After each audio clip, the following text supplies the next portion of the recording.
नमस्कार साथियों, स्वागत है आपका हमारे चैनल पर। आज की वीडियो में हम टीसीटी पीजीटी एग्ज़ाम से रिलेटेड इन्फॉर्मेशन के बारे में बात करेंगे। जैसे कि आप देख सकते हैं, सेवा आयोग की अगली बैठक में होगा टीसीटी परीक्षा का निर्णय। तो अगर आप यूपी टीजीटी या पीजीटी भर्ती का इंतज़ार कर रहे हैं तो ये वीडियो सिर्फ आपके लिए है। और यूपी शिक्षा सेवा चयन आयोग की तरफ से अब एक नई मीटिंग होने वाली है, जिसमें टीजीटी एग्ज़ाम पर फाइनल डिसीजन लिया जाएगा। वहीं पीजीटी एग्ज़ाम फिर से पोस्टपोन कर दिया गया है। इस बार अगस्त के एंड में होने की संभावना बताई जा रही है। तो चलिए पूरा अपडेट समझते हैं। टीजीटी एग्ज़ाम पर भी अपडेट है, जैसे कि UP education service selection commission UPESSC की अगली मीटिंग में टीजीटी एग्ज़ाम पर डिसीजन लिया जाएगा। ये बात ट्यूसडे को हुई थी और प्रदर्शन के दौरान बताई गई। और कॉम्पिटिटर स्टूडेंट जो मोर्चा के बैनर के अंडर थे, कई एस्पिरेंट ने महाधरना दिया कमीशन के सामने। कमीशन के representative Devendra Pratap Singh, exam controller जो हैं, उनके सामने दिया गया है। शिवजी मालवीय डिप्टी सेक्रेटरी और कृष्णकांत गिरी डिप्टी सेक्रेटरी ने एस्पिरेंट से बात की थी। इन सभी ने उनसे बात की और पीजीटी एग्ज़ाम फिर से पोस्टपोन जो हुआ है, वो जो पहले से ही 2 बार पोस्टपोन हो चुका है, अब तीसरी बार भी पोस्टपोन कर दिया गया है। इस नई डेट अभी अगस्त के लास्ट या सितंबर में बताई जा रही है, लेकिन अभी भी कोई कंफर्मेशन नहीं है कि एग्ज़ाम कब कंडक्ट कराया जाएगा, क्योंकि कमीशन ने अभी भी कोई ऑफिशियली अपडेट नहीं किया है। इस एग्ज़ाम को लेके काफ़ी डिले किया जा रहा है। लेकिन साथ ही जो 21 व 22 जुलाई को होने वाली एग्ज़ाम है, वो भी पोस्टपोन होने के पूरे चांसेस है, क्योंकि जब तीसरी बार उसका एग्ज़ाम पोस्टपोन कर दिया गया है पीसीटी का, तो फिर टीजीटी का भी अब ये थर्ड टाइम होगा, ये भी एग्ज़ाम पोस्टपोन होने की पूरी संभावनाएं दिख रही हैं।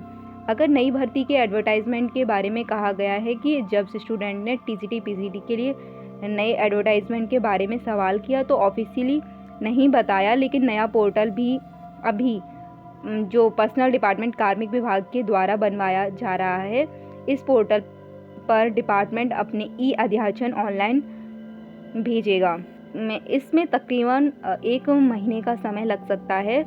मतलब तब तक की टीजीटी पीजीटी एडवर्टाइजमेंट की संभावना नहीं है। मतलब तब तक ये समझ लेना चाहिए कि टीजीटी पीजीटी का विज्ञापन तब तक जारी नहीं हो सकता। अगर असिस्टेंट प्रोफेसर भर्ती की अपडेट के बारे में बात करें तो असिस्टेंट प्रोफेसर बीएड भर्ती का रिजल्ट जुलाई 25 तक आने की पॉसिबिलिटी है। B Ed assistant professor exam date भी मांगी गई थी। कमीशन ने कोई भी जवाब नहीं दिया अभी। बस ये है कि एग्ज़ाम अगर 23 और 29 अगस्त के बीच में कराया जा सकता है। दूसरी मांगें जो रखी गई थी, उसमें अगर छात्रों ने और भी मांगें रखी, जिसमें मंडल लेवल पर एग्ज़ाम कराने की डिमांड की है। जवाब में कहा कि गवर्नेंस के नियमों के अकॉर्डिंग ही होगा। बायोलॉजी को अशासकीय माध्यमिक स्कूल्स में इंक्लूड करने की भी डिमांड की गई थी। नॉन बीएड कैंडिडेट को भी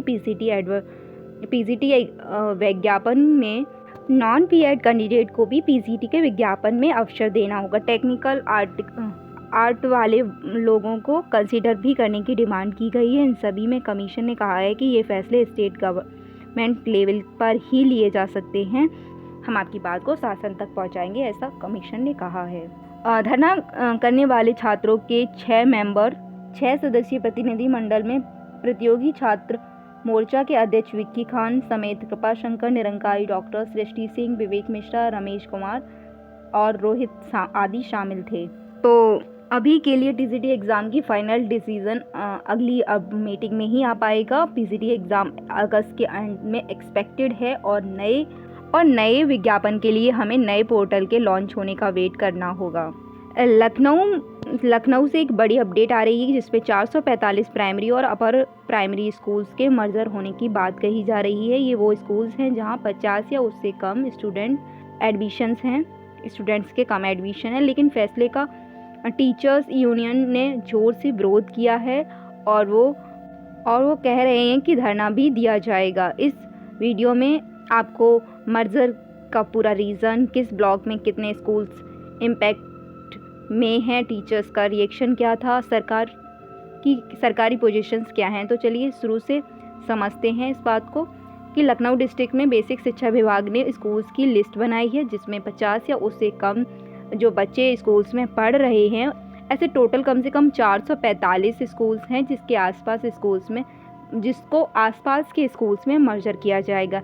ये मर्जर 1 जुलाई 2025 से लागू होगा। बच्चे नए स्कूल्स में पढ़ना शुरू करेंगे।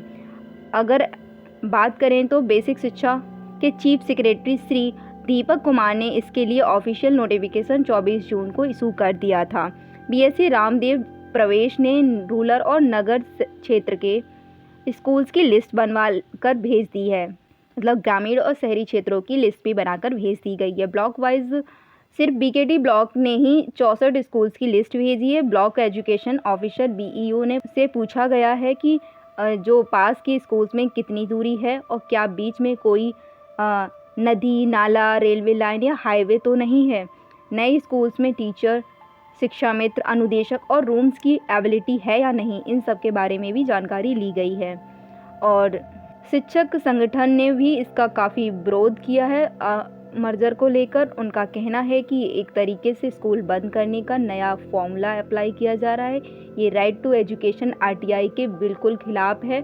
ये आरटीआई का सरकार उल्लंघन कर रही है। उत्तर प्रदेश प्राथमिक शिक्षक संघ के प्रदेश अध्यक्ष सुशील कुमार पांडे ने धरना प्रदर्शन के बारे में भी कहा है कि और national movement for old pension schemes के अध्यक्ष विजय कुमार बंधु, जूनियर हाई स्कूल के शिक्षक संघ के मंत्री मनोज कुमार मौर्य और शिक्षक शिक्षा मित्र अनुदेशक कर्मचारी मोर्चा ने भी विरोध प्रदर्शन किया है। इन सभी का कहना है कि सरकार ये सब करके स्कूल का प्राइवेटाइजेशन की तरफ बढ़ रही है। मंडल सहायक शिक्षा निदेशक श्याम किशोर तिवारी ने भी इसका क्लैरिफिकेशन दिया है। कोई भी स्कूल बंद नहीं होगा, बल्कि स्कूल्स में फैसिलिटी बढ़ाई जाएंगी, जिससे कि आंगनबाड़ी, बाल वाटिका, लाइब्रेरी और खेल गोदान की सुविधाएं मिलेंगी। उनका कहना है कि मर्जर से टीचर्स की एबिलिटी बढ़ेगी और स्टूडेंट्स को बेहतर एजुकेशन मिलेगा। टीचर्स ने ट्विटर पे भी स्कूल मर्जर विरोध नाम से डिजिटल कैंपेन शुरू कर दिया है। वो सरकार से डिमांड कर रहे हैं कि वो इस पॉलिसी को तुरंत से तुरंत बंद कर दें। साथ सरकार का कहना है कि मतलब मर्जर से क्वालिटी ऑफ एजुकेशन आएगी, टीचर्स की एबिलिटी बढ़ेगी, लेकिन टीचर्स का कहना है कि ये एक छुपा हुआ स्कूल्स का क्लोज़र और प्राइवेटाइजेशन का प्लान है। तो आप सभी का क्या कहना है? क्या 50 स्टूडेंट से कम स्कूल्स के मर्जर सही हैं, या सरकार के ये नए तरीके जो अपलिफ्टमेंट करना चाहिए बिना स्कूल्स बंद किए? तो कमेंट में अपनी राय ज़रूर बताएं। और टीसीटी की बात करें तो टीजीटी को लेकर आपका क्या कहना है? ये क्यों डिले हो रहा है? इसके बारे में क्या एस्पिरेंट को ओवर एज होना सरकार की जिम्मेदारी नहीं है? तो इसके कमेंट में अपनी बात ज़रूर रखें। और अगर आपको यह अपडेट हेल्पफुल लगा हो तो लाइक, शेयर और सब्सक्राइब करें हमारे चैनल को, ताकि हर भर्ती का सच आप तक टाइम पर पहुंचता रहे। मिलते हैं अगली वीडियो में एक नई लेटेस्ट अपडेट के साथ। तब तक के लिए जय हिंद, जय भारत। वीडियो को एंड तक देखने के लिए थैंक यू सो मच।